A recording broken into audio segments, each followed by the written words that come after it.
Muy bien, queridos hermanos, ya estamos de regreso para continuar con nuestro estudio del día de hoy. Hoy vamos a hablar acerca de la purificación del templo. Jesús hizo dos purificaciones de su templo, una al principiar su ministerio y otra al final de su ministerio. La que vamos a estudiar ahora es la del principio de su ministerio.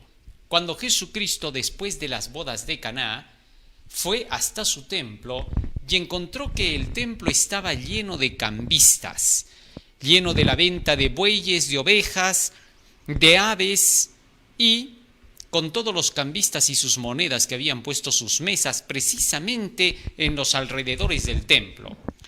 Cuando Jesús vio eso, inmediatamente se dio cuenta que toda la casa de Dios se había convertido en un mercado. Se había hecho un lugar de mercancías, de venta.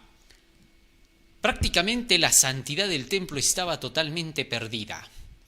La gente cuando pasaba por el templo solamente relacionaba el templo con el dinero, con las ventas, con la mercancía, debido a estos cambistas que habían estado fuera del templo. Todos estos ahora se habían acostumbrado a negociar con las cosas de Dios. Esta forma de actuación le fastidió y le ofendió a Jesucristo, porque entonces ya no se iba para escuchar el Evangelio. Ahora todos tenían más el interés de la compra y la venta. Es peligroso cuando la obra del Señor, cuando la iglesia es vista como un negocio. Hombres que deberían llevar el Evangelio de Dios comienzan a convertir a la casa del Señor y al Evangelio de Dios en un negocio. Tal es así que hemos visto y vemos hasta el día de hoy muchos movimientos religiosos que solamente se levantan para hablar de los diezmos, de las ofrendas. Parece ser que fuese ese único tema, el único que estuviese en toda la Biblia. Otros movimientos han llegado hasta el punto que se les llama los mercachifles del Evangelio, porque se la pasan todo el día pidiéndote que mandes tu fax para poder recibir más dinero y que a cambio Dios te bendecirá. La Biblia no enseña en ninguna parte que Dios te diga que traigas el dinero para poder hacer más dinero contigo. Eso no enseña el Señor. Lo que enseña el Señor es que cuando tú devuelves tus diezmos y tus ofrendas, el dinero que te sobra te alcanzará por la bendición de Dios que abrirá las ventanas de los cielos hasta que sobreabunde. Pero jamás te ha dicho el Señor que con eso te va a hacer un multimillonario y rico en la tierra. Para nada.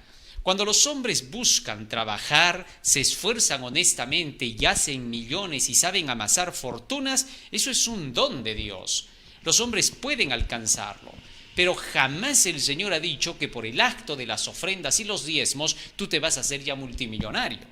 Miles de personas dan los diezmos y las ofrendas constantemente y nunca se han hecho ricos. Es más, la viuda pobre era una viuda que estaba acostumbrada a dar todo lo que ella poseía, y al final dio 2 blancas, que era todo lo que tenía. La pregunta es, ¿por qué si esa viuda constantemente estaba dando siempre sus ofrendas, no fallaba? Porque era obvio que esa no era la única ocasión en que estaba devolviendo. Siempre lo había hecho.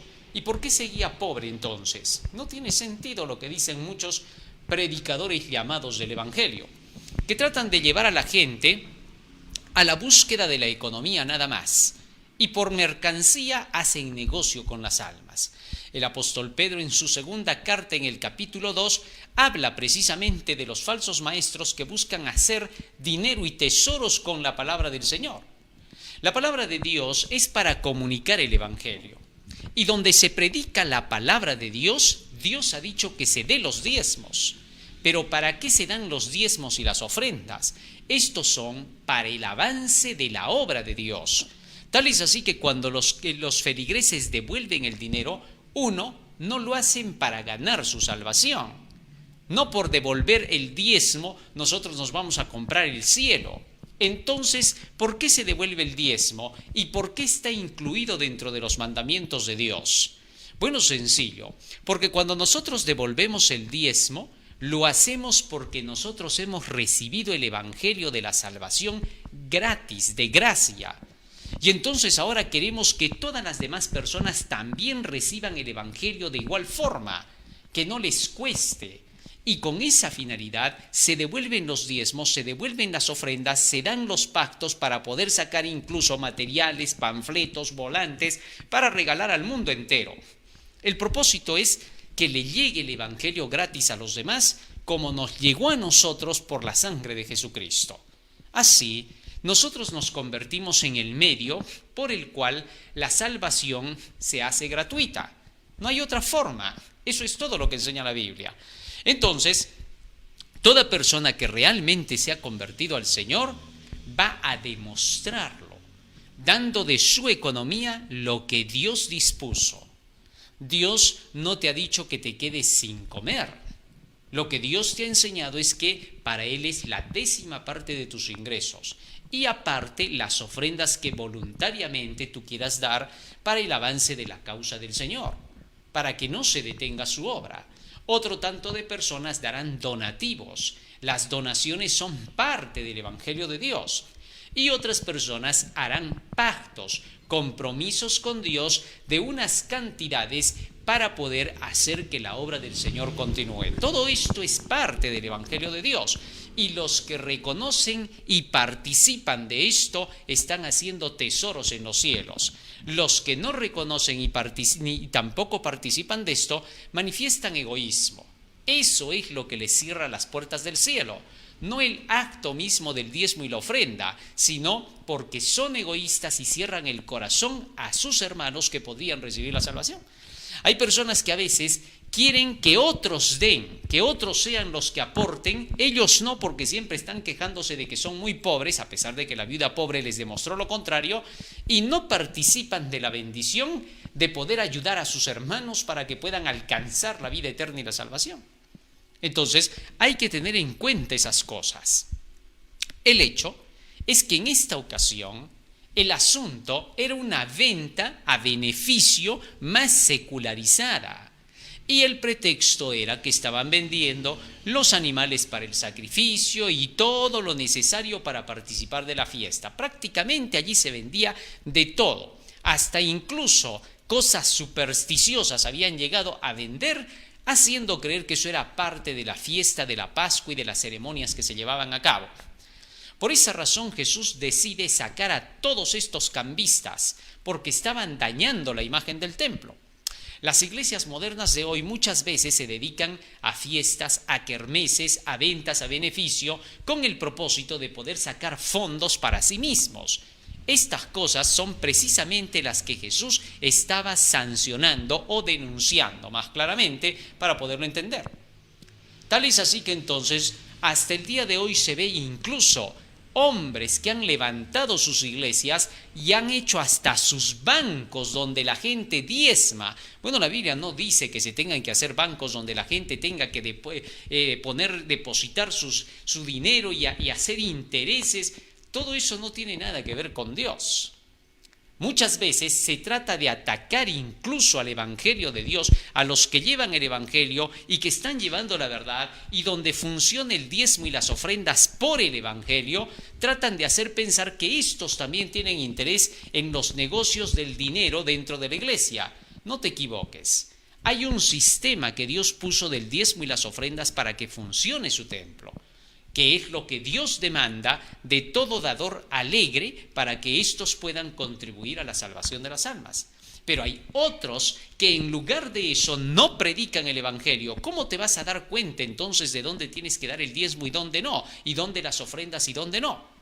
Eso es precisamente lo que vamos a descubrir en nuestro tema de hoy, y a su vez cómo es que Jesús purificó ese templo y qué significado espiritual también tiene la purificación del templo en nuestras vidas. Vamos a ponernos de rodillas y vamos a hacer una oración para entender el tema de hoy. Bondadoso Padre que moras en los cielos, estamos agradecidos a ti porque nos das la vida y la salud. Y te rogamos, Padre Santo, que tu presencia esté con nosotros en el día de hoy, y que cada palabra que podamos aprender quede grabada y atesorada en nuestra mente y corazón, para que sea el motor que impulse nuestras acciones. Porque te lo rogamos en el nombre de Jesús. Amén. Amén, Señor. Amén.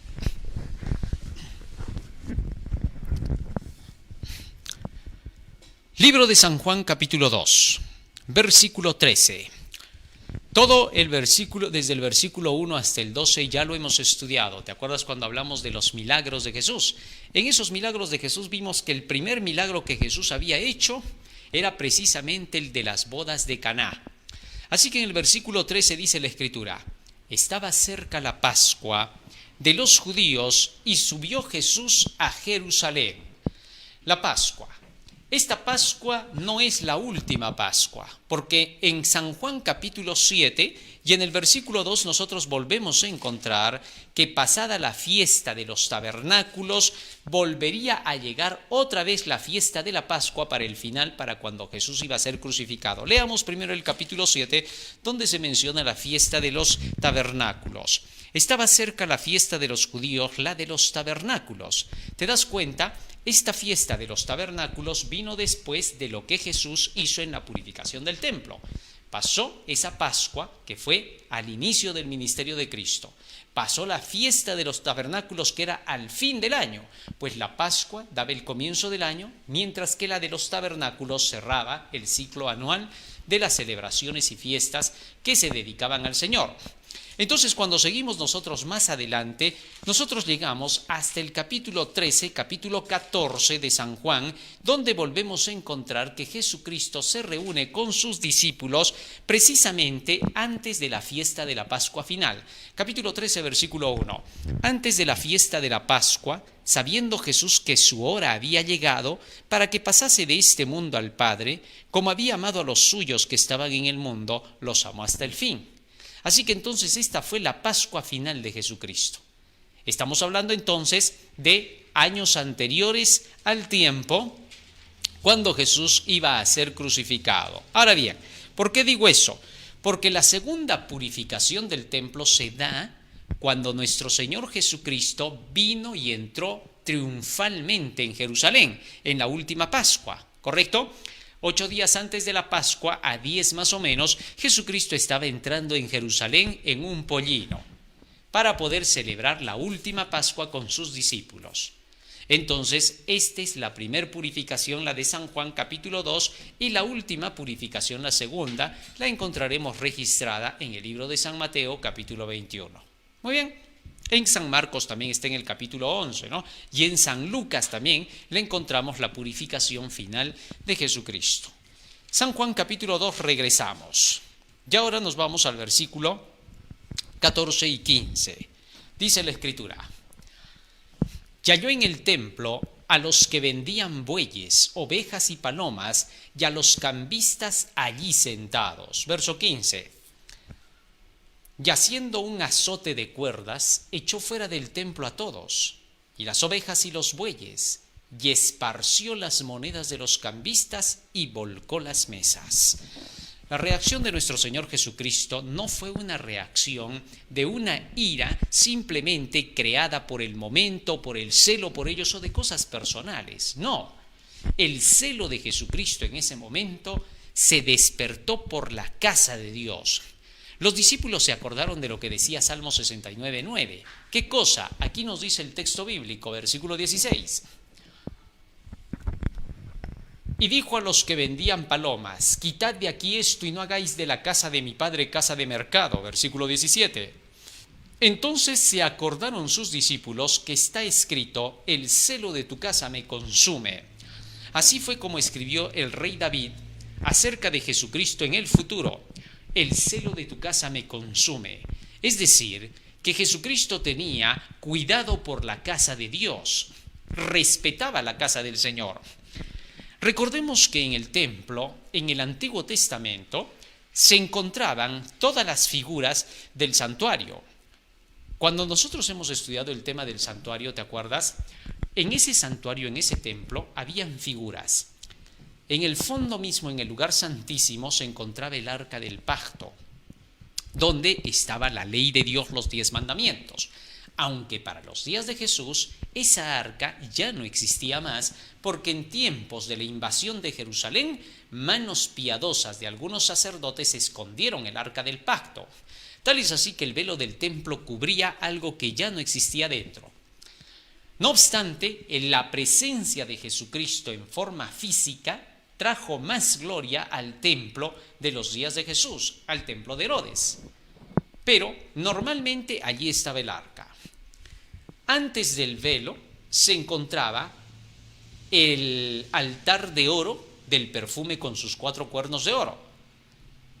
En la parte norte se encontraba la mesa del pan de la proposición y en el frente de la mesa se encontraba el candelabro con sus 7 brazos.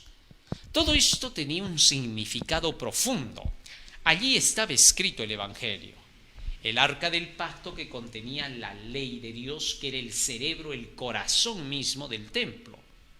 Luego estaba el altar de oro donde estaban los méritos de Cristo que estaban representados por el incienso, las oraciones de los santos que subían acompañadas de los méritos de Jesús. El pan de la proposición representaba a Cristo, que es el pan de vida, la palabra de Dios, las Escrituras. Y enfrente estaba el candelabro con sus 7 brazos que alumbraba, que representaba al Espíritu Santo, los 7 espíritus de Dios que salen por toda la tierra, como lo declara Apocalipsis capítulo 5. Así que entonces ahí estaba demostrado que dentro del templo tenía que estar el Espíritu, la palabra, los méritos de Cristo o vida de Cristo y su ley. Todo eso formaba el templo. Ahora bien, ese santuario era una figura del templo que era Jesús mismo. En Apocalipsis capítulo 21 se menciona al Padre y al Hijo como el templo. Juan dice, no vi templo en ella, en Jerusalén, porque el Padre y el Hijo eran el templo de ella. Así que entonces Jesucristo era un templo viviente. Cada ser humano también es un templo del Espíritu Santo. Jesús, al convertirse en un ser humano, aquí en la tierra también se hizo un templo del Espíritu Santo. Primera de Corintios capítulo 3, versículo 16 lo declara así. Vamos a leer lo que dice el apóstol Pablo. ¿No sabéis que sois el templo de Dios y que el Espíritu de Dios mora en vosotros? Si alguno destruye el templo de Dios, Dios lo destruirá a él, porque el templo de Dios, el cual sois vosotros, santo es. Así que entonces, el templo también representa a cada ser humano.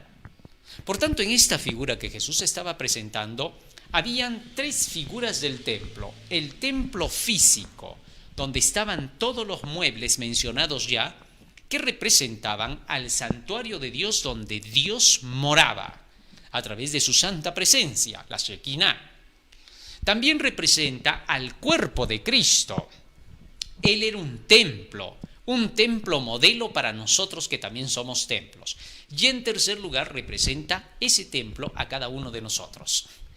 Así que entonces, así como el templo estaba lleno de la palabra de Dios, estaba lleno de la vida de Cristo y estaba lleno del Espíritu Santo, y que todo esto se centraba en el corazón mismo que era la ley, todo eso estaba en Jesús. Jesús estaba lleno del Espíritu Santo, estaba lleno de las palabras de gracia, estaba lleno de su propia experiencia de vida a través de los patriarcas y los profetas sacado de la Biblia, y estaba en su corazón la ley. En el libro de los Salmos, en el Salmo 48, Jesús dice, el hacer tu voluntad, Dios mío, me ha agradado y tu ley está en medio de mi corazón. Así que entonces, Jesús era un modelo para el templo que somos nosotros, el verdadero templo modelando para que nosotros seamos templos vivientes. De esa forma, nosotros debemos de estar llenos también del Espíritu Santo, que es el candelabro, de la palabra de Dios, que son los panes sin levadura, del altar del perfume, que es la vida de Cristo, sus méritos, el incienso, y de la ley de Dios en nuestros corazones. Cuando hacemos eso, estamos entonces representando al templo de Dios. En la parte de afuera del templo se encontraba la fuente de agua con el altar del holocausto. Aquello que nosotros debemos aprender, a lavarnos en el altar del agua de la palabra y también presentarnos como sacrificios vivos. Jesús hizo también lo mismo, se presentó como un sacrificio por nosotros, resucitó al tercer día. Y él mismo, para poder entrar a participar de la obra ministerial del templo, se lavó las manos y los pies en la palabra del Señor. que es la fuente de agua viva. Y de esa manera ahora intercede por nosotros en el santuario celestial. Qué bonito, qué maravilloso. Así que entonces está claro que el templo aquí tenía un triple significado. El templo físico, que era el evangelio de Dios. Ese evangelio que no podía mezclarse con nada de la levadura de los fariseos, que era la levadura de la malicia y de la maldad. Eso, que eran las falsas doctrinas, estaba representado por los cambistas, por los bueyes, las aves, todo eso que estaba en venta, todo ese mercado. Así que el evangelio de Dios, que era el templo entonces en esa ocasión, no podía mezclarse con nada que los humanos hicieran por intereses egoístas. ¿Comprendido? Así pues entonces, cuando Jesús vota a toditos esos cambistas, estaba votando a todos aquellos mercenarios que se estaban ocupando de querer aprovecharse de la religión para sacarle dinero a la gente. ¿Cómo te aprovechas de la religión? Cuando no usas la Biblia, cuando solo hablas de amor, amor, amor, amor, pero no mencionas las Escrituras. Estás fabricando un falso mensaje, estás profetizando mentiras. Entonces, allí se reconoce a los falsos predicadores. La verdadera predicación del Evangelio es presentando las Santas Escrituras. El apóstol Pedro nos advierte de eso. Segunda de Pedro capítulo 2, fíjate lo que dice allí. Segunda de Pedro capítulo 2. Vamos a analizar y entender esto de una vez por todas. Capítulo 2, versículo 1 al 3 dice: pero hubo también falsos profetas entre el pueblo, como habrá entre vosotros falsos maestros que introducirán encubiertamente herejías destructoras, no la palabra de Dios, herejías, es decir, cosas que no son de la palabra de Dios. Eso precisamente hacían los fariseos y los saduceos. Dejaron los mandamientos de Dios para seguir las tradiciones de los hombres, San Marcos 7, 6 al 9. Y sigue diciendo más, que introducirán encubiertamente herejías destructoras y aún negarán al Señor que los rescató, atrayendo sobre sí mismos destrucción repentina.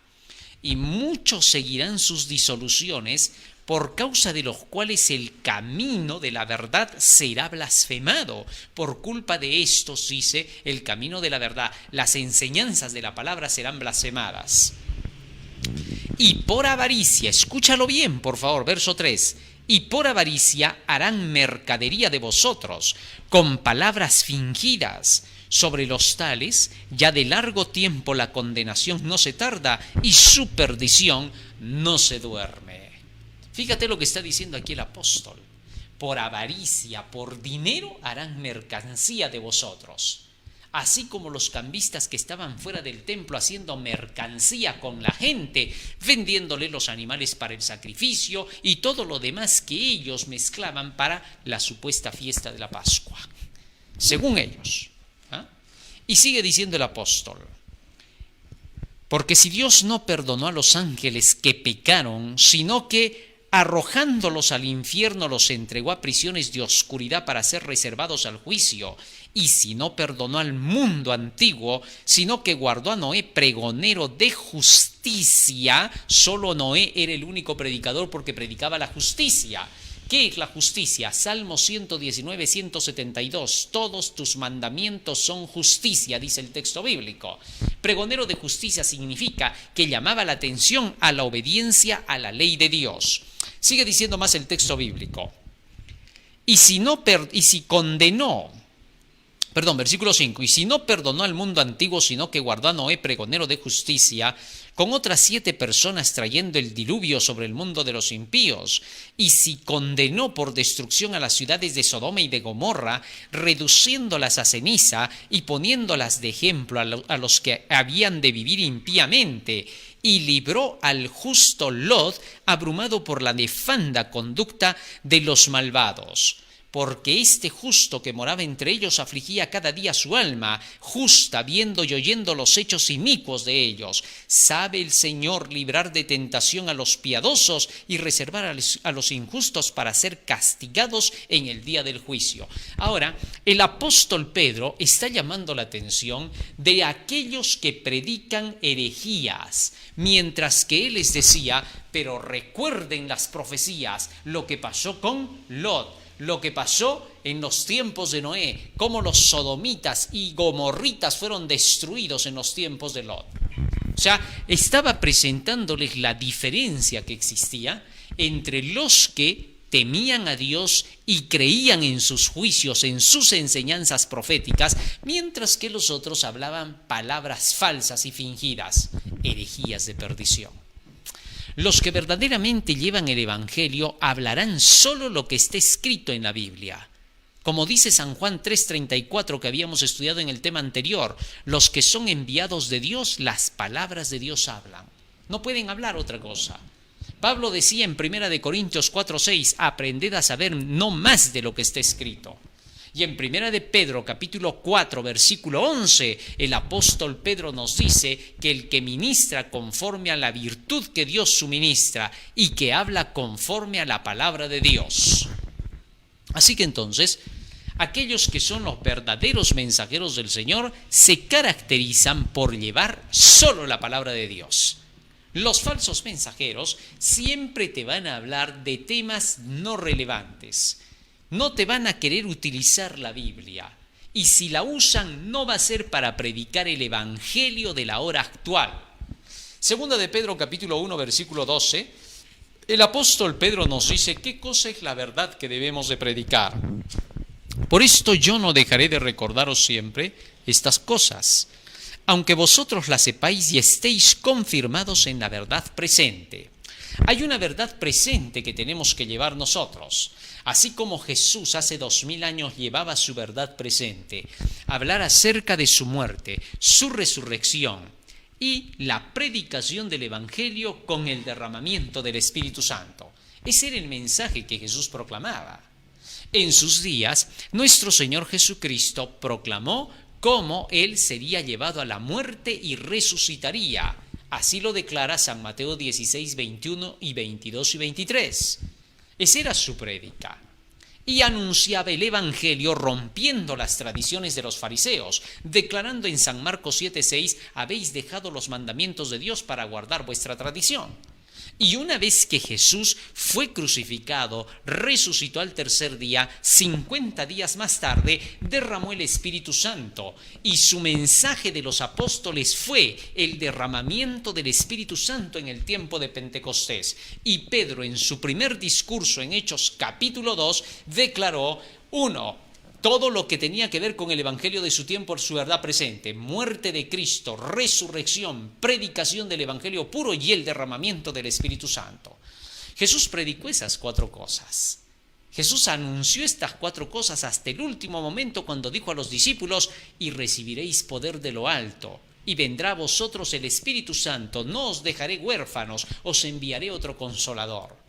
Así era todo el evangelio que Jesús predicó. Esa era su verdad presente. Nuestra verdad presente para estos últimos días está registrada en Apocalipsis 14, 6 al 12. El evangelio eterno que dice: un primer ángel, que teman a Dios porque la hora del juicio ha llegado. Un segundo ángel, salgan de Babilonia. Y un tercer ángel, no adoren a la bestia y a su imagen ni reciban su marca, sino que guarden los mandamientos de Dios por la fe en Jesús. Esa es nuestra verdad presente. Y tú vas a reconocer al falso predicador que no lleva la verdad presente, que se centra simplemente en sus ideas, en sus imaginaciones, pero no anuncia la verdad para la hora actual.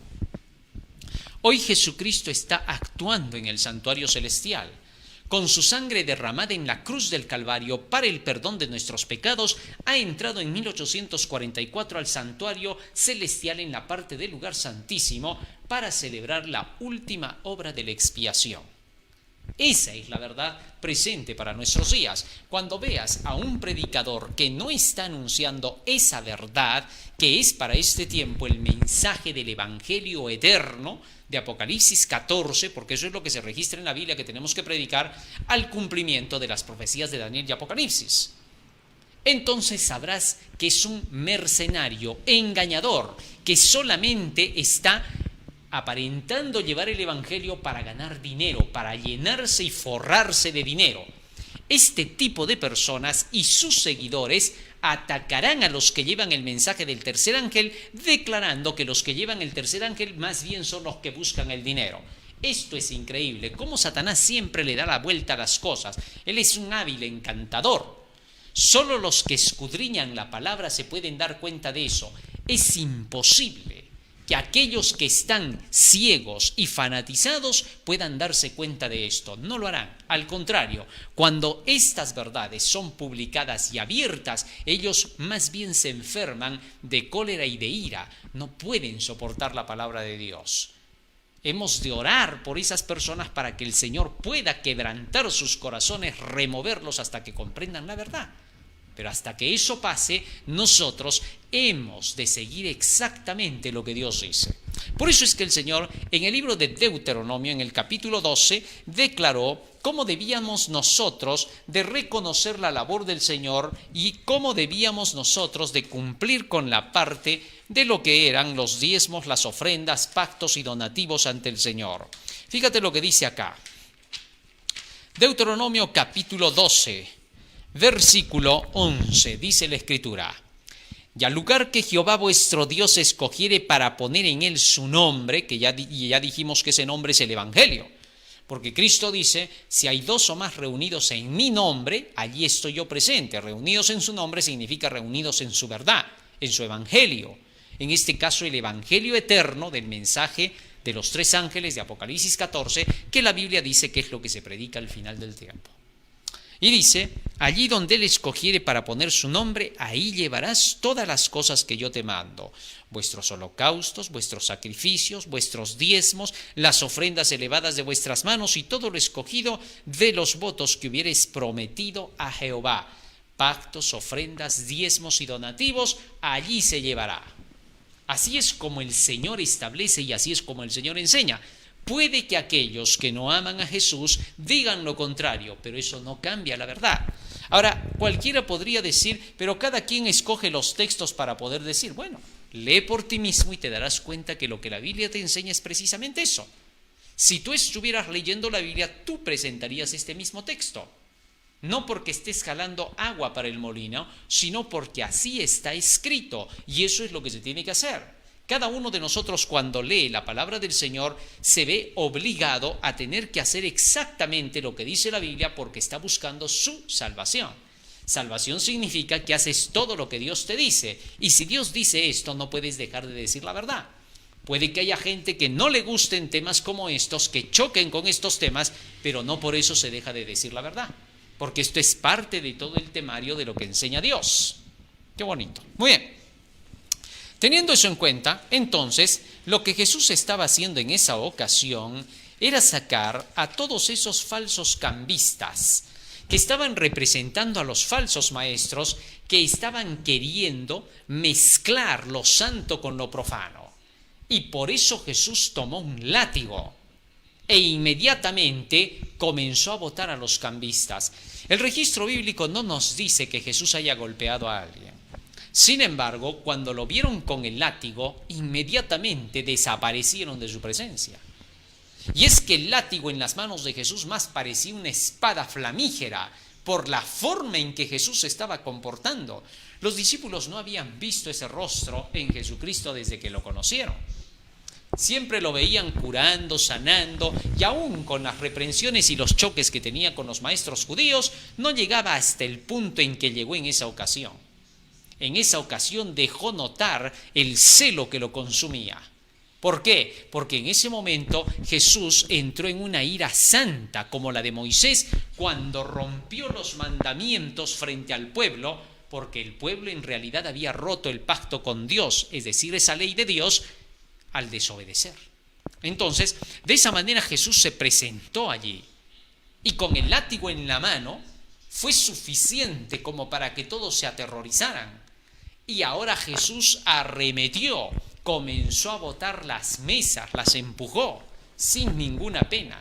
En ningún momento dijo: ¿qué me dirán ahora los dirigentes? No puedo hacer esto. Hay leyes que me podrían más bien mandar a la cárcel ahora. No, era el celo por la casa del Señor. ¿Sabes que cuando se despierte el celo por las cosas del Evangelio de Dios, hay cosas que podrías normalmente en cuestiones seculares decir e inmediatamente ser sancionado? Pero cuando es el celo por la palabra del Señor y declaras verdades cortantes, que ya sea que las esté realizando el mundo político, religioso, social, económico, médico, legal, etcétera, que cuando las dices no hay nadie que se te pueda poner enfrente, porque entonces Dios se convierte en fuego consumidor. Dios no actúa constantemente así. Si te das cuenta, muchas veces se ven abusos políticos, abusos religiosos, abusos en la economía, abusos en la sociedad, abusos en las normas legales, abusos en las normas médicas. Sí, se ven todo tipo de abusos, ¿no? Y a veces la gente puede decir: ¿dónde está Dios? Pero Dios no siempre actúa de esa manera, porque mientras hay oportunidad, Dios les hace llegar el Evangelio primero para educarlos. Con eso reprende, corrige, amonesta. Pero hay ocasiones en que Dios tiene que hablar con fuerza y entonces pone mensajeros que declaren la verdad cortante para la hora actual. Y los mensajeros de Dios pueden decir cosas que aún hacen temblar a gobernantes, reyes y príncipes de este mundo, y pueden llegar a hacer temblar naciones enteras, corporaciones, organizaciones mundiales, y cualquiera que intente detenerlos inmediatamente queda pulverizado. Estas son ocasiones en que a veces Dios actúa así, cuando ve que el corazón es rebelde, atrevido y contumaz, y entonces utiliza inmediatamente de un llamado fuerte de atención y hace que los hombres teman, tiemblen y se humillen. Dios hará que retiñan los oídos de los oyentes si no quieren escuchar su mensaje. Es increíble. En esta ocasión, Jesús estaba actuando de tal manera que estaba dando un ultimátum en su casa. Oh, es increíble. Jesús estaba sacando a los cambistas, no les estaba dando la bienvenida. El falso Cristo, el anticristo, al contrario, da un ultimátum contra los fieles y deja a los mercenarios dentro. Esto es increíble. Da su ultimátum diciendo: todos los que no estén conmigo son mis enemigos. Pero ¿quiénes están con él? Están los mundanos, están los que buscan aprovecharse de la economía del mundo. Mientras que Jesucristo, el verdadero Cristo, hace una limpieza de su templo distinta, echa a las tradiciones, echa a todas las mentiras, a todo lo que no esté en armonía con la ley de Dios, con la palabra de Dios. Qué interesante. Sigue diciendo el texto bíblico. Versículo 17. Entonces se acordaron sus discípulos que está escrito: el celo por tu casa me consume. Verso 18. Y los judíos respondieron y le dijeron: ¿qué señal nos muestras ya que haces esto? Esto es increíble, ¿no? Se aproximaron entonces los judíos y le dijeron a Jesús atrevidamente, ¿no? ¿Qué señal haces tú para que tengas que venir a hacer todo esto que estás haciendo? Todos los cambistas corrieron. Todos los que estaban allí con sus ventas corrieron, pero estos que se quedaron, los judíos, es decir, los dirigentes que estaban dentro del templo, los que estaban encargados del templo, inmediatamente le dijeron: ¿con qué autoridad haces tú estas cosas? ¿Qué señal nos das? Y Jesucristo les dio una señal. ¿Cuál iba a ser esa señal? Fíjate cuál iba a ser la señal.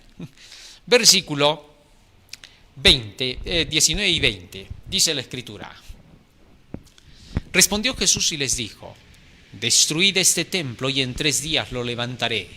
Fíjense ahora lo que dijo Jesús: destruid este templo y en 3 días lo levantaré.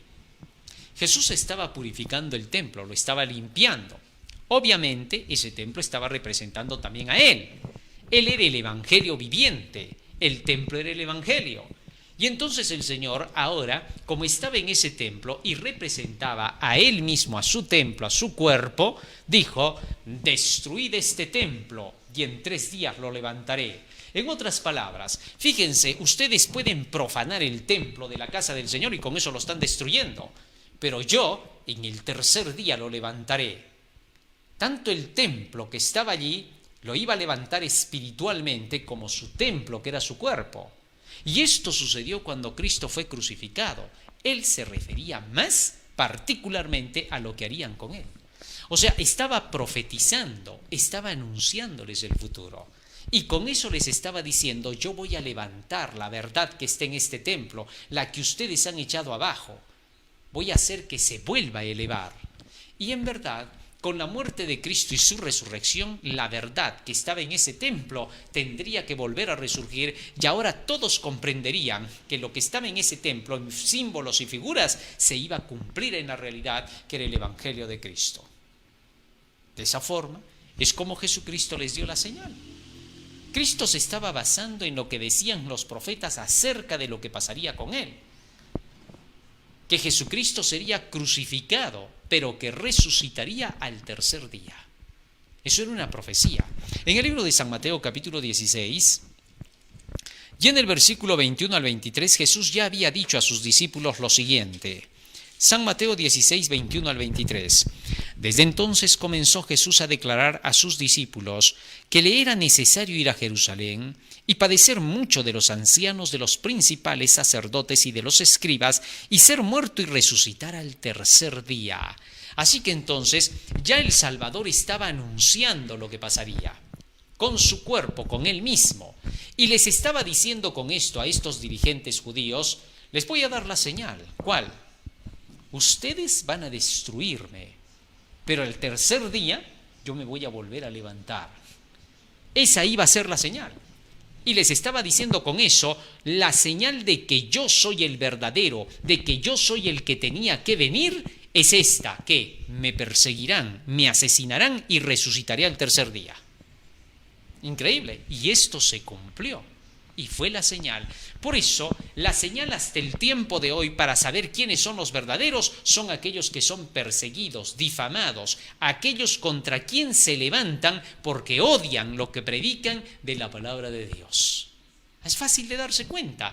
Si no hablan mal de ti cuando predicas el Evangelio, si no te atacan, si no procuran destruir tu obra, no eres de Dios. Así de sencillo, porque el mundo ama lo suyo, pero aborrece las cosas de Dios. San Juan capítulo 15, versículo 20, fíjate lo que dijo Cristo. Y esta es una regla que no puede ser contradicha. San Juan capítulo 15, versículo 20 dijo Cristo: acordaos de la palabra que os he hablado. El siervo no es mayor que su Señor. Si a mí me han perseguido, también a vosotros os perseguirán. Si han guardado mi palabra, también guardarán la vuestra. Fíjate la característica. Cristo dijo: los verdaderos siervos no pueden ser mayor que su Señor. Es imposible que les vaya mejor que a su Señor. Tiene que pasarles igual que a Él. ¿Qué cosa? Si a mí me han perseguido, también a vosotros os perseguirán. Así que entonces, la prueba de que alguien lleve el Evangelio no es que la gente habla bien de Él, sino que contrario a eso, que la gente hable contra Él. Eso hicieron con Jesús. Y es que el corazón carnal vendido al pecado no puede glorificar lo de Dios, porque no se sujeta a la ley de Dios ni tampoco puede. Romanos 8:7. Por eso Jesús dijo en el libro de San Lucas capítulo 6, versículo 26. Esta era la única prueba. Jesús estaba dando la señal clave. ¿Quieren saber en qué se basa mi autoridad? ¿Quieren saber por qué yo hago estas cosas? ¿Quieren saber por qué cuando vengo a predicar el Evangelio lo primero que hago es limpiar mi casa? ¿Eso quieren saber?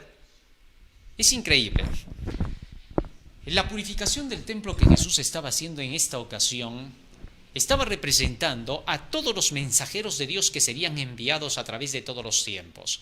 Cristo había dicho: os le enviaré a vosotros escribas, les enviaré mensajeros, y a muchos de ellos apedrearán, azotarán y a otros asesinarán.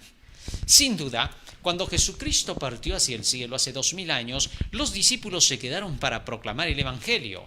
Y cuando ellos iban a predicar, ellos eran difamados, perseguidos, odiados. ¿Por quién? Por los dirigentes de la iglesia y los fanáticos en la iglesia. Hablaban contra los apóstoles, procuraban hacerlos quedar mal. No solamente eso, persiguieron al apóstol Pablo, lo acusaron de sedición y declararon que era cabecilla de la secta de los nazarenos, es decir, está haciendo su propia organización. Las acusaciones más conocidas que dan siempre en todos los tiempos los falsos dirigentes a aquellos a quienes Dios llama de entre el pueblo laico es que estos están buscando formar su propia iglesia.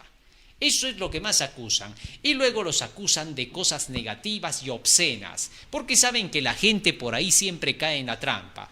Saben muy bien estos falsos dirigentes, como son engañadores, saben que la gente casi no se centra en el escrito está. ¿Por qué? Porque ellos mismos no le enseñan que la salvación depende del escrito está, no de la iglesia donde estás. Así de sencillo, porque el escrito está te conduce a la iglesia, pero cuando tú vas a una iglesia, esta no te conduce al escrito está. Así que antes de que tú llegues a la iglesia y antes de que la iglesia pueda formarse, primero está el mensaje del Señor. Fue gracias al mensaje que Dios dio a Adán y a Eva que empieza a conformarse la iglesia. Así pues entonces, para que nosotros reconozcamos cuál es una iglesia verdadera, tenemos que estudiar primero el Evangelio, porque el Evangelio te hace llegar a la iglesia verdadera. A través de él, cuando tú confirmas las verdades de la Biblia, sabes quién te dice la verdad y quién no te dice la verdad. El apóstol Pablo fue predicando por diversas zonas y llegó hasta los bereanos. Y Hechos capítulo 17, versículo 11 nos dice: y estos bereanos fueron más nobles que los que estaban en Tesalónica, porque oyeron la palabra con solicitud y luego se fueron para verificar en los escritos si lo que Pablo decía era verdad. Y cuando vieron que era verdad, abrazaron la fe. ¿Por qué? Porque ellos no creían porque era Pablo. Cualquiera diría, Pablo era el gran apóstol, por eso era fácil de creerle. No, señor. La gente no era, en ese tiempo, los de Berea no eran como los de Tesalónica. Los bereanos eran gente que buscaba entender primero la verdad y no unirse fanáticamente a una iglesia. Cuando veían que lo que Pablo predicaba estaba escrito en la Biblia, aceptaban el testimonio de Pablo. Así de sencillo. Y es que en esos tiempos Pablo era difamado, como acabo de mencionar, Hechos 24, 4 y 5, y se declaraba que el apóstol Pablo estaba dividiendo a la iglesia y que era un cismático que estaba formando su nueva secta, que era un sectario. Y lo acusaban de ser sectario, como Barrabás, como los celotes, como los herodianos. El apóstol Pablo solo predicaba la verdad y él decía: prueben lo que yo digo por la palabra. A Pablo no lo probaban por si era de la iglesia, ¿no? Decía, él es un fariseo que se salió rebelde, así que probarlo por eso no era una prueba. Pablo jamás dijo, pruébenme porque devuelvo mis diezmos, porque devuelvo mis ofrendas, porque ayuno 2 veces a la semana, pruébenme. No, él sabía que eso era farisaísmo. Jamás decía eso, porque en San Lucas capítulo 18, versículo 11 y 12, el fariseo se quería dar a conocer ante la gente como un hombre piadoso porque devolvía sus diezmos, porque hacía ayuno 2 veces a la semana y decía, porque no soy adúltero como este publicano. Él ponía de relieve su personalidad, su reputación, su reconocimiento dentro de la iglesia como que era un dirigente de ella. Eso era lo que ponía de prueba para decir, ya ven, yo soy un judío verdadero hijo de Dios, pero Cristo dijo de él, este no salió justificado para nada, sino era un hipócrita consumado. Así que entonces la única prueba que Pablo daba para poder confirmar que él era parte de la verdad era la Escritura. Libro de Primera de Corintios capítulo 4 versículo 6, fíjate lo que dice allí el apóstol Pablo. Dice la Escritura, verso 6, pero esto, hermanos, lo he presentado como un ejemplo en mí y en Apolos, por amor de vosotros, para que en nosotros aprendáis a no pensar más de lo que está escrito, no sea que por causa de uno os envanezcáis los unos contra los otros, a no pensar más de lo que está escrito. Pablo solo se basaba en el escrito. Esa base era la suficiente para saber que llevaba la verdad. Libro de Hechos, capítulo 24, fíjate lo que dice allí el mismo apóstol Pablo. Después de que lo acusaron en el versículo 5 con las siguientes palabras, ¿qué respondió Pablo? Verso 5 dice, porque hemos hallado que este hombre, hablando contra Pablo, es una plaga, promotor de sediciones entre todos los judíos por todo el mundo y cabecilla de la secta de los nazarenos. Así lo acusaban a Pablo. Versículo 14, ¿qué respondía Pablo? Pero esto te confieso, decía Pablo, que según el camino que ellos llaman herejía, que me dicen hereje por estar predicando este evangelio y cabecilla de la secta de los nazarenos, según ese camino que ellos llaman herejía, así sirvo al Dios de mis padres, creyendo todas las cosas que en la ley y en los profetas están escritas. A la ley y al testimonio, así vivo yo, decía Pablo. Qué bonito. O sea, la única prueba real de un mensajero de Dios era la ley y los profetas. Otra cosa no. Pablo nunca sacó diciendo, espérense hermanos, les voy a demostrar que yo soy un seguidor de la verdad, que yo no estoy contra la nación judía, sino que al contrario sigo creyendo en el Dios de mis padres que creían en la ley y en los profetas. Pablo ha sido siempre acusado y blasfemado, porque se ha dicho que Pablo odiaba la ley y que él enseñaba ahora la justificación por la fe porque la ley había caducado. Tamaña mentira. El apóstol Pablo demostró y dijo, mentira es eso porque yo creo en la ley y en los profetas. Así Pablo presentó sus credenciales divinas, pero jamás decía, hermanos queridos, acá yo estoy trayendo mi credencial, miren mi fotocheck, yo estoy reconocido por el concilio, así que por favor me dejan entrar. Jamás. Pablo no era hipócrita. Solo los hipócritas hacen eso. En cambio, los fieles no. Los fieles como Pablo y como Jesucristo dicen, no he venido a cambiar ni la ley ni los profetas, he venido a cumplir. Y Pablo decía, yo vivo bajo esa ley y los profetas. Así que ando en eso. Esa es la única prueba para los del pueblo de Dios de los últimos días, para que demostremos que somos la iglesia verdadera del pueblo de Dios, se dice, son los que guardan los mandamientos de Dios y el testimonio de Jesucristo, la ley y los profetas. Es la única prueba, no tenemos otra prueba más.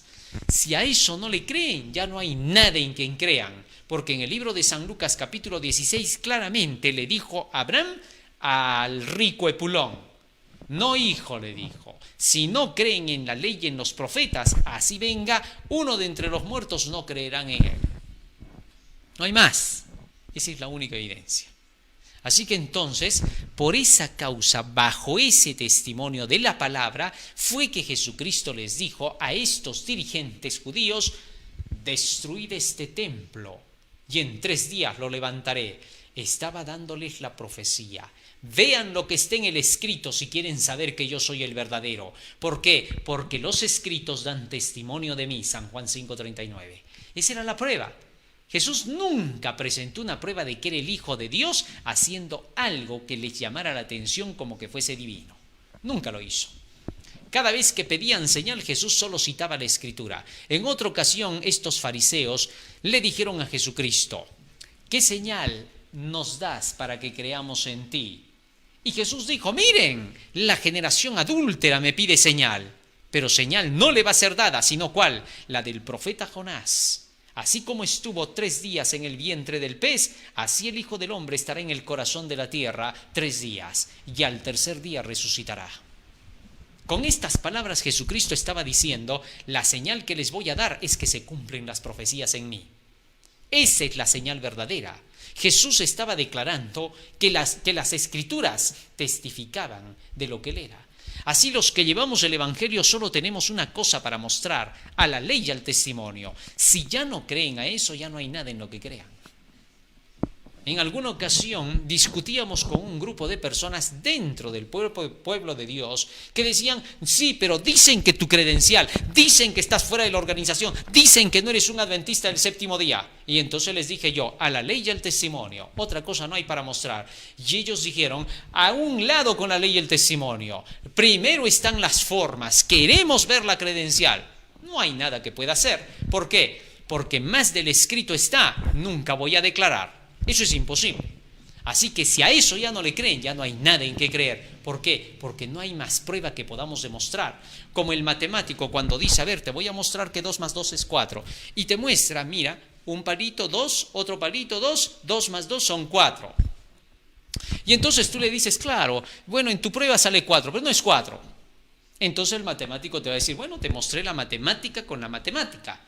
Ya no crees en eso, ya no hay nada que hacer. Porque lo que tú sientas, lo que a ti te parezca, lo que te hayan dicho, no hay nada que hacer por eso. Es así. Si el padre de un chico le enseña que 2 más 2 son 5, y cuando llega al colegio este chico ve que en el colegio se le enseña que 2 más 2 es 4 y se le demuestra con las matemáticas y prefiere seguir creyendo en su padre, ¿por qué? Por el sentimiento, porque tienen pues el corazoncito ahí, entonces no hay nada que hacer. Porque por más que lo intentes convencer a este chico, no cambiará porque él no quiere aprender, él quiere quedarse con la idea que le dijo su padre. Así eran los judíos. Por más que Jesús les estaba presentando la verdad con las escrituras, la rechazaban porque estos creían en sus jefecitos, creían que lo que les habían enseñado sus superiores era la verdad. Y por más que Jesús les enseñaba la luz de la verdad, las tinieblas lo rechazaron. Así es hasta el día de hoy. Las tinieblas no van a aceptar la luz, es imposible, porque aman las tinieblas. Así de sencillo. Y por más que tú les muestres las sublimes verdades de la Biblia de tapa a tapa, no te lo van a aceptar. Simplemente van a decir, sí, está bien, dice la verdad, entonces de Dios. No, el diablo también puede decir la verdad. Por favor, el diablo nunca dice verdad. Cristo dijo, es padre de mentira. Así que por favor, ¿cómo tú vas a creer semejante disparate? Oh sí, Jesús predica la verdad, habla todo lo que dice la Biblia, pero no es de Dios. Por favor, eso ya era necedad. Cristo les declaró por eso, ustedes más bien son hijos de vuestro Padre, porque las obras de vuestro Padre queréis hacer. Jesús era claro, no tenía pelos en la lengua para tener que decir las cosas, no tenía que glorificarlo a nadie, no tenía nada que perder con ellos porque no vivía de ellos. Así de simple. Jesús vivía de su Padre era todo para él. Y por esa razón, como Jesús no era otorongo, como Jesús no era ningún ayayero, ni Jesús estaba buscando un puestito entre ellos, a Jesús no le interesaba en lo mínimo. Si ellos querían decir lo que sea, que digan, Jesús no perdía nada, no vino a perder, él salió victorioso y para vencer. Ese es el trabajo de los que llevan el Evangelio de Dios. Los que llevan el verdadero evangelio de Dios no tienen que temerle a nada ni a nadie, porque no dependen de ellos ni viven de ellos.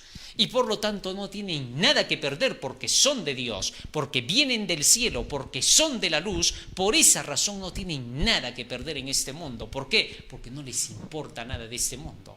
Porque este mundo se pasa, es una miseria el mundo, no sirve para nada. Es basura, como decía Pablo. Términos fuertes, pero son de la Biblia, no son míos. Así que entonces, eso hacía que Jesús tuviera que publicar la verdad. Eso tienen que hacer los que llevan el mensaje hoy. Por eso Jesús dijo en San Lucas capítulo 6, versículo 26, acerca de los que llevarían el evangelio. Y este es el testimonio para que reconozcas a los que llevan la verdad. San Lucas capítulo 6, verso 26. Ay de vosotros cuando todos los hombres hablen bien de vosotros, porque así hacían sus padres con los falsos profetas. Así que cuando te vengan a decir, yo no quiero creer en ese fulano, porque el pastor me ha dicho que está fuera de la iglesia. Oye, pero predica la verdad, dice lo que dice la Biblia. Sí, pero a mí me han hablado tan mal que prefiero no oír. Estás perdido ya. No estás buscando la salvación, a menos que te humilles. Porque el ponerte en esa posición contradice lo que dice Jesús. No eres de Cristo cuando contradices lo que Él dice. Si Él dice acá, ay de vosotros cuando los hombres hablen bien de vosotros, porque así hacían sus padres con los falsos profetas, estás del lado de los falsos profetas con plena seguridad. Oiga, si hay gente que dice, ese pastor tan conocido mundialmente, solamente habla cosas que me gustan porque habla de mi experiencia, todo se acomoda a mi vida, dicen, ¿no? Oye, pero no te predica la profecía, no te dice la verdad. No, es que él no me asusta, él no me lleva por miedo, me lleva por amor nada más. Así que todos dicen que es buenito él, que todos lo quieren, es muy popular. Ay de vosotros cuando dijeren bien de vosotros, porque así hacían sus padres con los falsos profetas. Hay gente que está tan encariñada del hombre y no de Dios, que va a preferir perderse con el hombre en lugar de unirse con Dios. Es increíble. No son capaces de testificar la verdad. Y siempre que se les dice, pero tú ya conoces la verdad, ¿sabes? El mensaje del tercer ángel. Sí, pero es que tengo que cuidar mi reputación. Si no me botan del cargo, si no me botan de la iglesia. Y todavía ponen el pretexto y te dicen, es que si me botan ya no voy a poder hacer nada dentro de la iglesia. Mentiroso. Tú estás cuidando tu reputación, tú no buscas la salvación de las almas. El que busca la salvación de las almas testifica la verdad. Cristo declaró, el que se avergüence de mí, yo también me avergonzaré de él, delante de mi Padre y de los santos ángeles. No te engañes.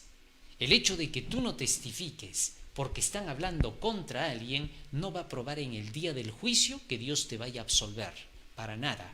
Así tú le digas, Señor, pero es que yo no podía defender esto, aquello, porque decían tanto, entonces, no pues, no podía ser así. Y el Señor te va a preguntar, muy bien, tú creías ser más justo, tú creías tener entonces lo correcto, porque si juzgabas del otro cualquier cosa que te habían dicho o que tú creías, pues eso significa que tú eras mejor que él.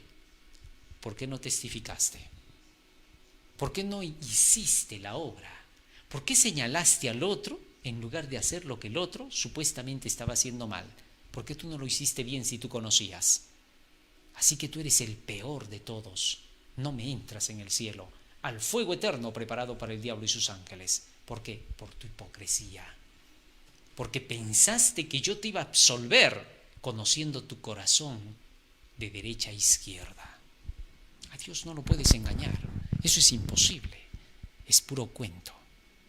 Muy bien, teniendo eso en cuenta, ahora Jesús les dio esa señal. Si quieren creer que yo soy, decía Jesucristo, simplemente pruébenme con las Escrituras y vean si las Escrituras dan testimonio de mí, y si testifican de mí, entonces el reino de los cielos ha estado entre ustedes. Sigue diciendo el texto bíblico. Versículo 20. Versículo 20. Dijeron luego los judíos, en 46 años fue edificado este templo y tú en 3 días lo levantarás. Estos ahora aparentaron que entendían que hablaba del templo físico. La realidad es que ellos sabían lo que significaba un templo. Desde tiempos pasados, ya el profeta Jeremías, el profeta Isaías y el profeta Ezequiel habían hablado acerca de cómo Dios pondría el Espíritu en sus corazones y haría que anden en sus mandamientos, preceptos y estatutos. Ezequiel 36, 27. Y pondré mi Espíritu dentro de vosotros, habitaré en vosotros y seré su Dios de ustedes. Eso ya estaba escrito, que cada ser humano era la habitación del Espíritu Santo. Por eso el apóstol Pablo dijo que ¿no sabéis que sois templo de Dios y que el Espíritu de Dios mora en vosotros? Así que entonces ellos sabían. Lo que pasa es que querían confundir a la gente y entonces ellos tomaron las palabras de Cristo como que estaba hablando literalmente. Estos eran hábiles para torcer lo que Jesús decía. La masa entendía lo que Jesús decía. Estos que se creían eruditos trataban de torcer lo que Jesús decía. Estos no escuchaban a Jesús para aprender, sino para buscar en qué se equivocaba. ¿Qué cosa decía de más o de menos? Tal es así que se cumplía en ellos. A los pobres, a la masa, la envió rica y llena, pero a los que se creían justos los envió vacíos. Así es como ellos perdieron su oportunidad. ¿Por qué? Porque eran gente arrogante, atrevida, lisa. No tenían nada por qué ser así, simplemente eran cualquier cosa. Pero se creían que eran los superiores, pensaban que ellos estaban por encima y que nadie tenía por qué venirles a enseñar a ellos. Es increíble. Esta gente llegó a pensar que como se extraía el dinero del pueblo, porque los fariseos y los saduceos extraían el dinero del pueblo, estos se llenaban de ese dinero, entre ellos hacían sus grandes empresas para ellos. Como los dirigentes modernos que se han encontrado muchas veces jugándose en la bolsa de valores el dinero de los diezmos y las ofrendas para multiplicar el dinero para sí. Así eran esta gente. y con el dinero que no era de ellos y que habían llegado a enriquecerse y que aún así Dios en su gran bondad todavía no se los quitaba, porque bien podía quitárselo todo Dios. Y con eso que no les pertenecía, ¿cómo se creían ellos, ¿no? Los superiores, a mirar por debajo a los demás? No se daban cuenta que nada era de ellos, que solamente estaban aquí como agentes del demonio. Esto es increíble. Y a pesar de eso eran arrogantes, pagados de sí mismos. Y por esa razón rechazaban la verdad de Cristo. Y al rechazar la verdad, la luz que venía a ellos, ahora simplemente eran tinieblas para ellos. Solo perdían su oportunidad. Su orgullo no les sirvió para nada. Su vanidad no les sirvió para nada. Se olvidaron de que eran simplemente humanos de carne, hueso y sangre. Bueno, al hombre siempre se le anda olvidando todo. Así que por esa razón rechazaron a Jesucristo. Y simplemente le dijeron, ¿cómo tú vas a construir un templo en 3 días, por favor? Jesús los miró y sabía muy bien sus corazones. Si Jesús hubiera visto que ellos en realidad estaban engañados, les hubiera dicho, estoy hablando de mi cuerpo. ¿Qué no saben lo que es el templo del Espíritu Santo? Pero él sabía que ellos estaban conscientes y por esa razón no dijo más nada, porque sabía que sus propias palabras los condenaban. Porque estos iban a negarlo todo, iban a torcer lo que Jesús decía. Si Jesús les hubiera dicho, estoy hablando de mi cuerpo, de mi templo, entonces le hubieran dicho, estás endemoniado, ¿quién te quiere matar a ti? Si ya se lo habían dicho. Iban a torcer sus palabras, iban a hacer entender al revés las cosas. Y cuando llegó al momento en que Jesús iba a ser crucificado en el Sanedrín, utilizaron las mismas palabras. Este ha dicho que va a destruir el templo y que en 3 días lo va a construir. Jesús nunca había dicho eso. Cambiaron sus palabras. Esta gente que es así, que rechaza el Evangelio, siempre va a cambiar tus palabras y va a decir, él no está predicando esto, en esto está mal, en aquello, van a ver, yo lo conozco, yo sé lo que predica, yo sé muy bien, ustedes no lo van a entender, pero lo entiendo yo. Vaya, hay algunos que son divinos ya en la tierra, entre comillas. Hay gente que ya se pone de parte del mal, no del bien. Y esa gente estaba haciendo eso en ese día. A la fuerza estaba negando la verdad. Sigue diciendo el texto bíblico, verso 21. Mas él hablaba del templo de su cuerpo. Verso 22. Por tanto, cuando resucitó de entre los muertos, sus discípulos se acordaron que había dicho esto y creyeron la escritura y la palabra que Jesús había dicho. Mientras que para sus discípulos fue una confirmación lo que ocurrió cuando fue crucificado Cristo, para estos impíos la crucifixión de Cristo simplemente los convenció de que Jesús no era el Cristo, que el Cristo no tenía que pasar por esa experiencia.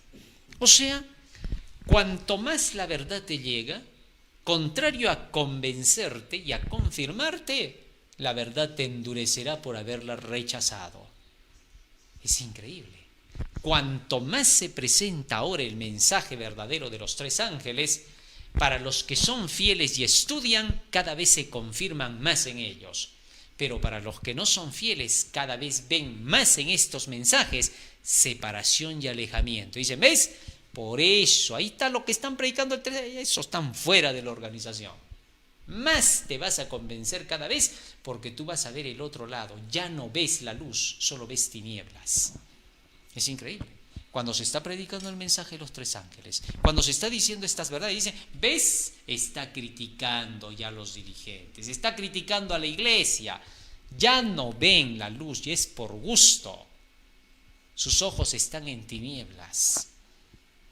Ojalá sus corazones todavía puedan ser quebrantados para que se pongan de parte de la verdad. Es duro, no es fácil rechazar la verdad, no es cosa de niños. Verso 23. Estando en Jerusalén en la fiesta de la Pascua, muchos creyeron en su nombre, viendo las señales que hacía. Verso 24. Pero Jesús mismo no se fiaba de ellos porque conocía a todos. Interesante, Jesús se daba cuenta de quiénes eran. No se fiaba, ni porque lo exaltaban. Oiga, si hay gente que te exalta, que dice, está diciendo la verdad, está bonito, pero no estudian por ellos mismos. No te confíes de esa gente, dice el Señor. ¿Por qué? Porque aunque hoy día te echan flores y laureles, mañana te maldicen. Así es la gente. Esta misma gente que estaba ahora exaltando a Jesús, pronto iba a estar diciendo crucifícale. Es increíble. ¿Por qué? Porque no escudriñaban las Escrituras. Porque mucha de esta gente buscaba un líder. Oye, es increíble. En nuestra iglesia y en las iglesias en el mundo, la gente busca líderes, no busca la verdad.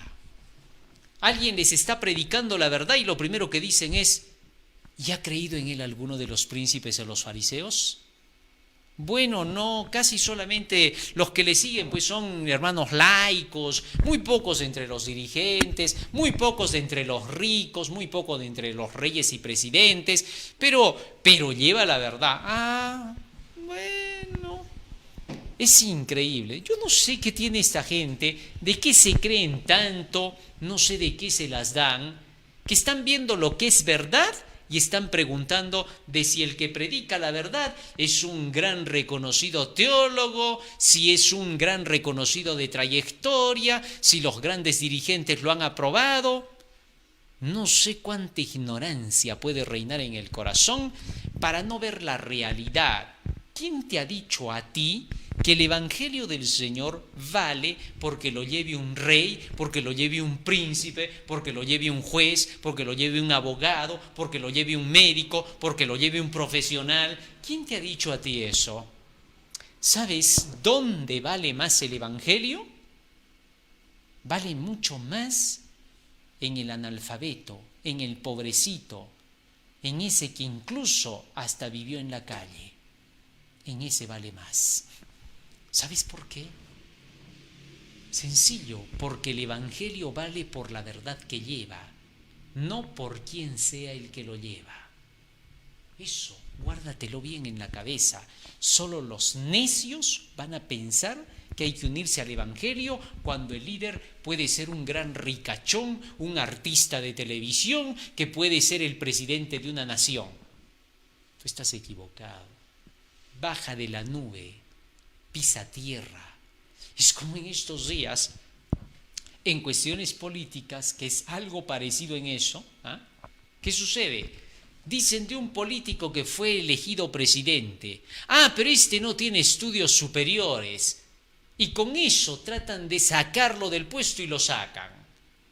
Bueno, todos los ciudadanos dijeron: bueno, ¿y a nosotros qué nos importa si este tiene 7 cargos de profesional? Si no requerimos de un profesional para ser presidente. Lo que queremos es, aunque sea uno que vivió en la calle, que se crió en la calle y que hasta el día de hoy no tiene que comer.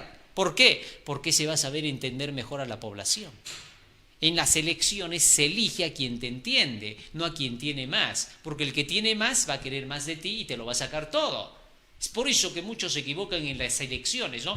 Eligen un presidente porque tiene bastante dinero, porque sabe hacer grandes empresas, y lo único que entra es a seguir robando. ¿Por qué? Porque está acostumbrado a querer plata. ¿Cómo vas a elegir a un hombre así? Pero bueno, cada quien es dueño de lo que quiere ser. Pero ahora, dentro de las cosas del Señor, estaban haciendo lo mismo estas gentes. Habían llegado a pensar que el gran Mesías, el líder espiritual de la palabra de Dios, era un líder al estilo mundo, o un gran conquistador, alguien que traería millones, alguien que les entregaría la gloria en el poder físico, humano y material. Se equivocaron, la historia lo confirma, nos deja en claro que solo los necios hacen eso. ¿De qué lado estás puesto tú? Tú eliges. Estamos hablando ahora de la salvación, porque en lo mundano, si te equivocas, lo mundano es. Siempre ha sido lo peor, lo que no sirve. Pero en cuestiones de salvación no puedes equivocarte. En cuestiones de salvación vale la verdad, no importa por quién venga, que sea la verdad. Sea por el rico, sea por el pobre, sea por quien sea, pero que sea la verdad. Eso es lo único que vale. Jesús lo demostró, el más pobre entre los pobres. Algunos de estos fariseos, cuando miraban a Jesús, lo despreciaban. ¿No es este el hijo del carpintero? Yo no sé, hijos, de quién se creían ellos. ¿Qué cosa se les había metido en la cabeza? ¿Qué gusano les había podrido el cerebro? para tener que pensar y decir, si Jesús fuera el hijo del sumo sacerdote, yo le creería. ¿Y quién piensas que te iba a creer a ti? Ni te sueñes, así de sencillo. Esa era la única verdad. Y eso es lo mismo hasta el día de hoy. Cuando alguien dice, oye, ¿y quién está predicando? ¿Es un gran reconocido a nivel mundial? ¿O quién es? No, bueno, es un hermano laico que está predicando. ¿Quién se cree para decir, ¿qué tiene él? ¿Qué tiene de especial? ¿Por 4 centavos que tiene más que 1 centavo que el otro? ¿Porque tenga una casa dorada? ¿Porque sea hijo de un gobernante? ¿Quién le ha hecho creer a él que eso es lo que le da valor? ¿De dónde ha sacado semejante disparate? Si ante los ojos de Dios no es más que polvo, barro, soplo que va y no vuelve. ¿De qué se cree? No tiene sentido. ¿Con quién se quiere medir? Pero tanta es la ignorancia, la ceguera, tanta es la mentira que habita en ese corazón pervertido y podrido, que nada reconoce de la luz. Esto es increíble. Hay gente que es así. Yo no sé de dónde se le han subido tanto los humos, que si sus humos suben, lo único que se van a encontrar es polvo encima. No tiene nada. Rechazar el Evangelio y creerte superior al Evangelio te hace el peor y el más necio.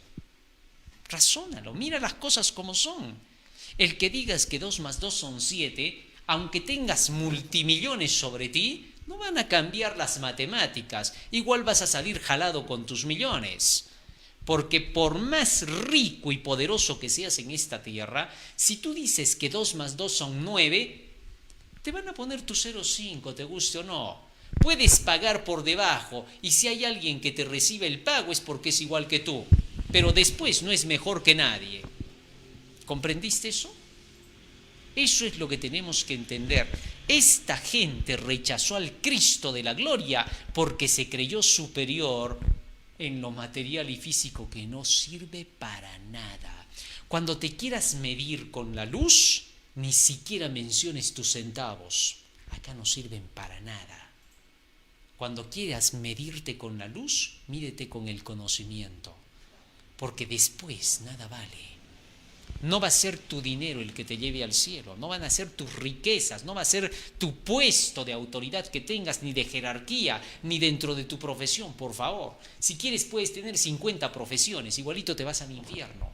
¿Por qué? Porque las profesiones no te van a llevar al cielo. Lo que te lleva al cielo es la verdad. Conoceréis la verdad y la verdad os hará libres. Santifícalos en tu verdad, tu palabra es la verdad. Juan 8:32, Juan 17:17. Qué lindo, ¿no? Para este mundo puede valer cualquier cosa, las miserias valen en este mundo, pero para el cielo solo te vale una cosa, el tesoro celestial, el escrito está. ¡Qué maravilloso! Entonces termina diciendo así la palabra del Señor. Vamos al versículo 25. Y no tenía necesidad de que nadie le diese testimonio del hombre, pues él sabía lo que había en el hombre. ¿Cómo es entonces que Jesús sabía lo que había en el hombre? Fácil, porque Jesús estaba lleno de la palabra, porque conocía la palabra, distinguía a los hombres, sabía que todo hombre que no aceptaba la palabra era imposible e indigno de confiar en él. ¿Sí es fácil de darse cuenta? Es tan sencillo como el profesor de matemática. Cuando el profesor de matemática ve que hay un chico que no quiere aprender lo que se le enseña de las matemáticas y terquea en sus propias ideas, ya saben quién no va a confiar. Basta con que alguien rechace el Evangelio, ya no se puede confiar en él. Por gusto, aunque todos hablen bonito de él, tú no creerás en él. Jesús conocía por eso a los hombres. Con la palabra dentro de él podía leer los pensamientos de los hombres. Conocía, era Dios. Era su palabra, era Dios mismo, porque la palabra de Dios es viva y eficaz, más cortante que una espada de 2 filos, que penetra hasta el alma, llega hasta los tuétanos, discierne las intenciones del corazón. Así lo declara el libro de Hebreos, capítulo 4, versículo 12. Esa es la palabra de Dios. No hay cosa oculta frente a ella. Todas las cosas están desnudas. Cristo es la palabra, el verbo. Por tanto, Cristo, como la palabra, puede leer las intenciones, pensamientos y deseos de los corazones. Que Dios nos ayude y que Dios nos bendiga para que estas palabras y estas enseñanzas de nuestro Señor Jesucristo queden atesoradas en nuestra mente y corazón, para que comprendamos cómo es que Jesús vino a hacer la labor. Vino a sacar las falsas doctrinas de su pueblo, de su templo, y por hacer eso fue rechazado por los mismos de su pueblo. Cuando tú quieras predicar el evangelio verdadero en la iglesia y quieras decir la verdad, no esperes que te aplaudan. Solo los sinceros de corazón, los que están estudiando la palabra como en los días de Jesús, te reconocerán como el verdadero. Los que no están estudiando, esos no tienen nada de juicio ni razonamiento. Solo tienen en su cabeza lo que tienen en su cabeza: insulto, odio, difamación, maldad. No pueden sacar lo que no poseen, porque de la abundancia del corazón habla la boca. Vamos a ponernos de rodillas y vamos a pedir a Jesús que nos ayude a llenarnos de su palabra. Y que si estás en la posición de los que se oponen a la verdad, pídele a Jesús que te clarifique el camino. Vamos a orar. Bondadoso Padre que moras en los cielos, te agradecemos por la luz de la verdad, Señor, que nos haces llegar, y te rogamos que nos ayudes a vivir de esa luz. Que pueda, Señor, ser el motor que impulse nuestras acciones para transformar nuestras vidas, nuestros corazones y también llevar la luz al mundo. Bendice a tu pueblo, Señor, en toda la faz de la tierra y a tus hijos en todo el mundo, que te sirven y que te aman con todo el corazón, porque te lo rogamos en el nombre de Jesús. Amén. Amén, Señor. Amén. Muy bien, querido hermano, hoy hemos aprendido un hermoso tema más de la palabra del Señor. No te olvides, estamos en Facebook, estamos en Twitter, estamos en YouTube, estamos en el hashtag del Último Llamado Divino, el Departamento de Publicaciones del Tercer Ángel del Último Llamado Divino y la Asociación de Universitarios Adventistas del Último Llamado Divino. Estamos también a través de YouTube 9:3 de la tarde en el llamado final con Daniel y Apocalipsis. Estamos en Radio Líder 5 de la tarde con los temas de las enseñanzas de Jesús, AM 1240, FM 987, Spotify, con los temas y los audios del mensaje de los tres ángeles, dariorra.com, página en la cual encontrarás mensajes del Señor y también noticias de actualidad. Que el Señor te bendiga, que el Señor te acompañe. Un feliz sábado. Amén.